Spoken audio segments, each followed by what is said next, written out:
Can you recall the first time you met Norman?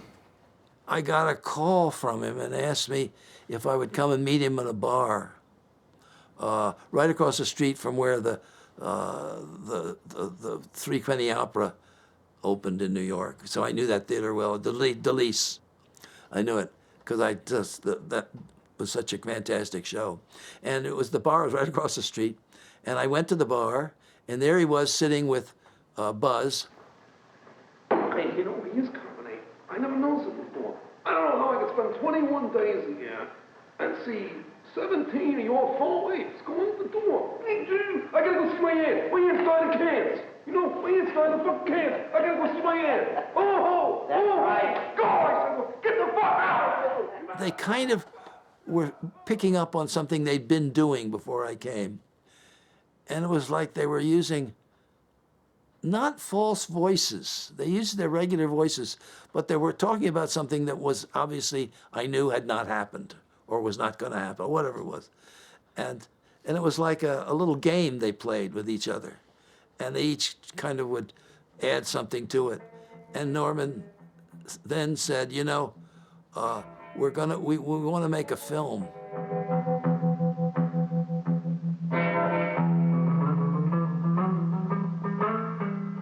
And it's going to be about a couple of mafia guys hiding out in Brooklyn. And that's really all I knew. I had a big, in the building on 45th Street, I had a big room that was just, it was a big loft room. It was huge, and we weren't using it at all. It had a lot of junk in it. And I said, well, we can go up there and try something. So they showed up, we made a date, and they showed up. And they started doing this thing. Now, you gotta stay cool. You keep cool. Because if you don't keep cool, you know what happens? You go A for sheep. A for sheep. When you do, there's nothing left but 3 pieces of guinea. And I said, Norman, I don't think mafia guys talk like that, you know? And he said, of course they don't. That's not what we're doing. And I said, oh yeah? Well, what are you doing? And he said, you just film it, we'll do it. I knew we were coming to the end. I don't know how. Maybe we were running out of film or something, but he stood up and he started to make up a poem. There was a meet for the boys. The mullahs, the muzzers, mouth, coast, nose. Eating the buns, tunes. Then to get acquainted. A new soft months. General affiliate, please put the light and the lamp on my girl. And I thought, boy, that's fantastic. That was enough for me to make the thing seem worthwhile. We had a film of sorts. It just was terrible, terrible technical aspects of it, but it had that quality of being really Norman Mailer, which nobody had ever seen.